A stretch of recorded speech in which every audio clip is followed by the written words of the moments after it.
இதுதான் stevia sweet துளசி. இதோட இலைகள் வந்து இனிப்பு சுவையில் இருக்கும். சுகர் பேஷண்ட்டுக்கெலாம் ஒரு பெஸ்ட்டு அப்படின்னு சொல்லலாம். இனிப்பு சாப்பிட்ணுன்னு ரொம்ப ஆசைப்படுவீங்க. அப்படி இருக்கிறவங்கெல்லாம் வந்து இந்த ஸ்வீட் துளசி இலைகளை வந்து காய வச்சு பவுட்ரு பண்ணி வச்சுக்கிட்டோம் அப்படின்னா, டீ, காஃபி, பால், அதுக்கப்புறம் ஜூஸ் இதெல்லாம் குடிக்கிறீங்க அப்படின்னா அதுக்கு வந்து கலந்து குடிச்சிக்கலாம். இது வந்து நம்ம காய வச்சு பவுட்ரு பண்ணும்போது இனிப்பு சுவை வந்து கொஞ்சம் அதிகமாக இருக்கும்.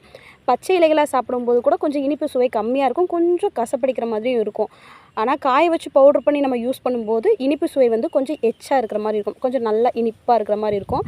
இதோட பூக்கள் வந்து இப்படி தான் இருக்கும். விதைகள் மூலயமாவும் இந்த செடியை வந்து நம்ம உருவாக்கலாம். விதைகள் வந்து இந்த மாதிரி தான் இருக்குங்க. விதைகள் மூலயமாவும் நம்ம இந்த செடியை உருவாக்கலாம். அதே மாதிரி கட்டிங்ஸ் மூலயமாவும் வளர்க்கலாம். ஆனால் கெமிக்கல் சம்மந்தப்பட்டதெல்லாம் இதுக்கு நம்ம ஏதாவது போடுறோம் அப்படின்னா அது மூலமா க்ரோத் பண்ணலாம்னா கண்டிப்பாக பண்ண முடியாது. இது இயற்கையான உரங்களில் மட்டும்தான் நல்லா செழித்து வளரும்.